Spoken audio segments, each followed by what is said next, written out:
先ほどその公明党の斉藤哲夫さんがリハックに出て話をしてるのを見てたんですけど、僕が何を確認したくて見てたかというと、ちょうど高橋さんもその質問をしてくれたので、ラッキーと思って聞いてたんですけども、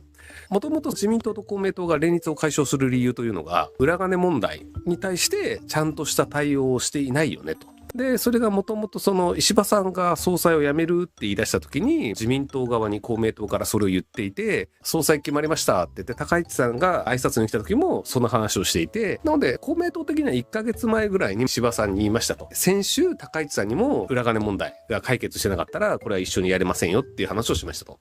公明党の斉藤代表と自民党総裁の高市さんが話をした時も、やっぱり裏金問題に関しては特に何も進めません、検討中ですということになったので、これは一緒にできないよねということで連立解消することになりましたっていうのが昨日のニュースなんですけど、僕が知りたかったのは、解消になりましたって言ってもやっぱり公明党抜きで戦うのはきついよねっていうふうに考えた自民党の人たちが、じゃあ裏金問題というのを解決したら公明党は戻ってくるかもしれないっていうので、どんな形の条件だったら公明党さん戻ってきますかっていうので、お互いに交渉して、じゃあこれが満たされるんだったら、またその大きな問題一つと言われているのは、萩生田幹事長代行さんっていう人がもともと裏金問題で秘書も逮捕されていて、統一教会の支援も受けてるっていう人なんで、その人がやっぱり幹事長代行っていう要職についたらまずいでしょっていうのがあったので、萩生田さんがクビになるんだったら公明党戻りますよとか、何らかの条件を満たしたのであれば戻るという状況なのかどうかというのを知りたかったんですよ。どういう条件が満たされたら戻りますかって話をリハック高橋さんがしてたんですけど、そこでその公明党代表の斉藤さんが、条件が出たら戻るというわけではなく、今回はもう連立を組まないという決定になったので、次の総裁とかになるのであれば、またじゃあ連立を組みますか、どういう条件だったら連立を組みますかという話をすると思うんですけど、今回はもうないですっていう言い方をしたんですよ。公明党代表斉藤さんという人がどういう人なのかっていうと、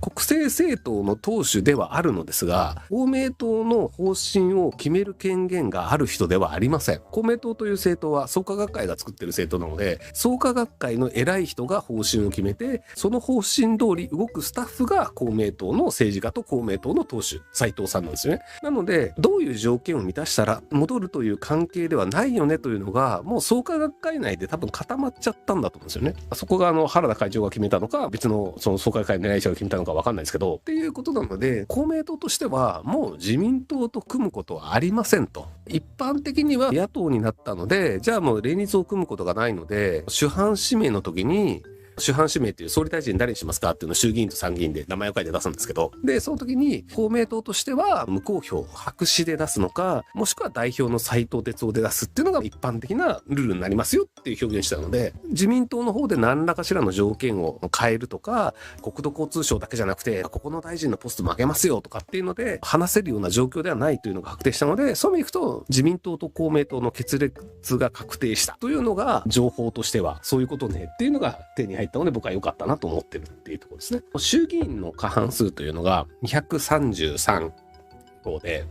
そこを取れば総理大臣を決められるんですけど、自民党が持ってる票というのが196票なので、過半数に行こうとすると37票必要なんですよね。でそうすると公明党24票しかなくて、自民党と公明党を入れたとしても過半数にはならないと。どこの人も過半数にならなかった場合は決選投票っていう形で1位2位の人がじゃあどっちがいいですかってお互いにやるって話なんですけど、公明党が決選投票になっても自民党に入れないとするのだとすると、そうすると立憲国民は入れないの確定したんですよね。今回立憲はもう自民党に入れないって言ってるし、国民民主党27議席なんですけど、もう総理をやる覚悟はありますと言っているわけだ。玉木さんがね言ってるわけだから、当然玉木雄一郎と書くでしょうと。なのでそうすると維新が35、令和が9議席、その他14議席を無理やり全部束ねられれば自民党が勝つ可能性は高いんですけど、維新の代表の藤田さんと話をした時も、自民党とはそんなに近くないですよねっていうリアクションだったんですよね。もともと自民党は国民民主党と公明党と3党で連携を組むんじゃないかって話をしていて、令和としてやっぱり政局的なところっていうのはあんまりもう入らないで、やるべき政策をきちんとやりますっていうタイプですって言ってたので、なのでそうすると維新としては玉木雄一郎とも書かない。ただ自民党も書かないっていうパターンになりうるのかなと思うんですけど、そうするとね、結構ね、立憲国民、組んだとして、そうすると残り票数が20だから175票で、自民党単独でいくと結構自民党単独の票数の方が多くなる可能性がありますと。っていうところで、公明党が野党としてどこにつくのかとか、あとその他14票とか、共産党8票、参政党3票とか、社民党1票とかがどこに行くのかっていうので、結構ね、総理大臣誰になるのかっていう予想が誰もできなくなっちゃったんですよね。政治評論家の人たちは、そうは言っても自民党ラインじゃないの？言うても自民党196議席あるので、一番多い議席を持っているわけだから、さすがに立憲国民が組んだとしても他までついてこないんじゃないのみたいになったんですけど、公明党が組まないというのを確定したので、これワンチャンあるんじゃねっていうところで、おもろーと思って一言のように見ているってね。ちなみに僕ツイッターで昔山本太郎総理大臣あるんじゃねとか書いたことあるんですけど、国民民主党の27議席も多分同じようなもんで、本来であれば自民党立憲の対決なんですよ。今起こっていることとすれば自民党196議席と立憲148議席の対決なんですけど、でも立憲は自民党政権を壊すためにやろうとしているのが国民民主党玉木さんを持ち上げるっていう戦略だったんですよね。なので27議席しかない玉木さんが総理大臣になるっていうパターンで、立憲と国民が組んで令和とかも組んでっていう時に、じゃあその他も入りますっていう時に令和が入るかどうかでもうキャスティングボードが決まるよねっていう時に、じゃあもう山本太郎総理大臣にするから自民党に入れてよっていう、自民党が山本太郎総理大臣にするから自民党令和で政権取ろうぜっていう可能性もあるんですよ。令和の9議席取って自民党と令和の205議席ってなるとやっぱりそれなりに強いんですよね。結構ね、何が起こるかわからんという状況な気はしたんですけど、ただこれも微妙だなと思ったのが、自民党は他の党と仲良くなる能力が今回あまりに低い。数合わせじゃないです。一時的にでも仲良くなって数を増やした方が勝つっていうゲームなんですよ、主犯指名って。その時にやるべきことは、公明党と連立は組まなかったとしても決選投票まで行ったら主犯指名で自民党総裁高市さんの名前を書いてくれませんかっていう口説き方もあるはずなんですよ。連立は組まないとは言っても一次投票と決選投票でやっぱりどう投票するかっていうのを話し合いで公明党の中では決めると思うんですよね。そしたら連立は組まなかったとしても決選投票で票をもらえるんだったら、それは公明党に配慮した形で法案作りますとか予算使いますっていうのを言うという手段もあったんですよ。ところがどっこい朝日新聞に載ってたので、まだこれ直接高市さんが言ったわけではないので朝日新聞の飛ばし記事かもしれないんですけど、自民党としてはもう公明党との連立というのがなくなったというのが確定なので、自民党は2014年衆院選で公明党が候補者を擁立した小選挙区について次期衆院選では独自候補を擁立する方向で検討に入ったっていうニュースがあるんですよ。公明党と自民党は協力してやっていました。なので公明党のいた候補地域には自民党出さないし、じゃあ自民党が選挙出るところには公明党出さないにってやってたんですけど、今回完全に敵対します。公明党が候補をいるところにも自民党の候補を出しますって言っちゃってるっぽいんですよね。これが飛ばし記事じゃなかったらなんですけど、仮にこれが事実だとすると、もう公明党と仲良くする気ないよねというのを今の段階で言っちゃってるんですよ。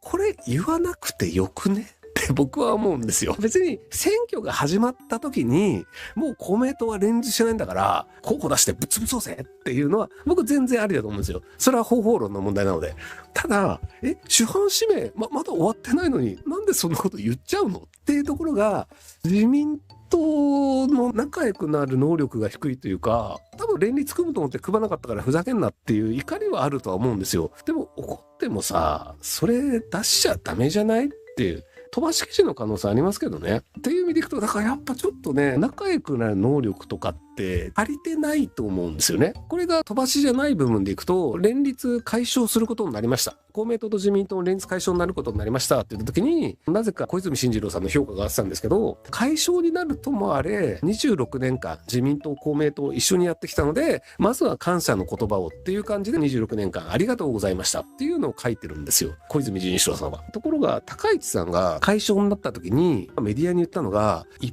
方的に連立解消と言われたという表現なんですよね。それは公明党としてみたら、1ヶ月前石破さんにも言ってるし、1週間前に高市さん本人にも言ってるんですよね。この条件が満たされなかったら連立組めませんよって言ってて、1週間経ったにもかかわらず、その条件を満たす気はありません。検討中ですって言ったから、じゃあ、連立はできませんねって言ったにもかかわらず、一方的に通知された。で、一方的に通知されたってたまたま来て、じゃあダメだよとかって5分で帰りましただったら、一方的に通知されたらまだわかるんですよ。1時間半話してるんですよね。高市さんと斉藤さんで1時間話をして、連立やめるんすよって言って、いやいやでもこうだったらどうですかとか多分いろんな話をしたっぽいんですよ。リハックの話を見てると、最後の方は高市さんと斉藤さんで宗教と宇宙の話をしたみたいな話になってて、もう雑談モードになってるんですよ。だから多分お互い言うべきことは言い終わった後のはずなんですよね。っていう状況でもありながら、一方的に通知されたという被害者ムーブを取っているっていうところが、多くの人はあれおかしいなってなると思うんですよ。公明党も一方的に通知されたという表現は言葉の使い方としておかしいみたいなことを言ってたりするんですけど、1時間半も雑談しといてなんか一方的ってそれはいや反論したんですよね、するチャンスありましたよねっていう、ある種被害者ムーブをしてるなと思ってて、でこれやられちゃうと話したくなくなっちゃうんですよね。お互いいろいろなこともあるけど1時間半話しましたって言ってお互い納得して別々の道に行くことになりました。なのでお互い頑張りましょうでいいじゃないですか。一方的に通知されました公明党が悪いみたいな、高市さん信者は喜ぶと思うんですよ。さすが高市みたいな。でも他の政党がじゃあこの人と内輪で話できないな、何言われちゃうか分かんないじゃないですか。表に出ない話だと思ってこういう話をしましたみたいなのが、こういうことを言われましたとか被害者ムーブとかされちゃったりすると、うかつにこの人喋っちゃいけないよねみたいになっちゃうんで、不用意に敵を作るっていうところがもうすでに出ちゃってるんですよね。もちろん公明党が悪いやんって考える人もいるでしょうと。それはね、半々いると思うんですよ。でもこれを自民党の一番偉い人が言っちゃいけないんです。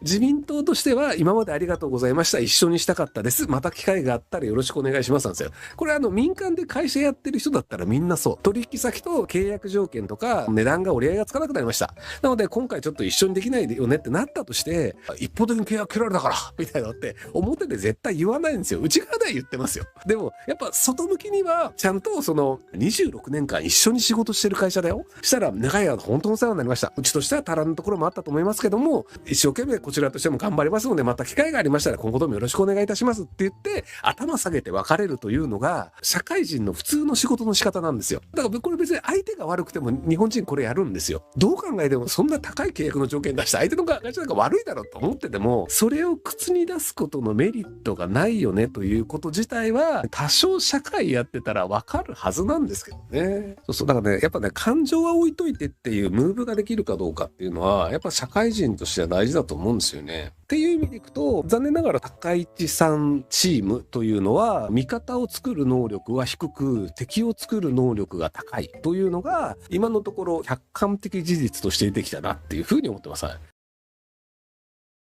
ご視聴ありがとうございます。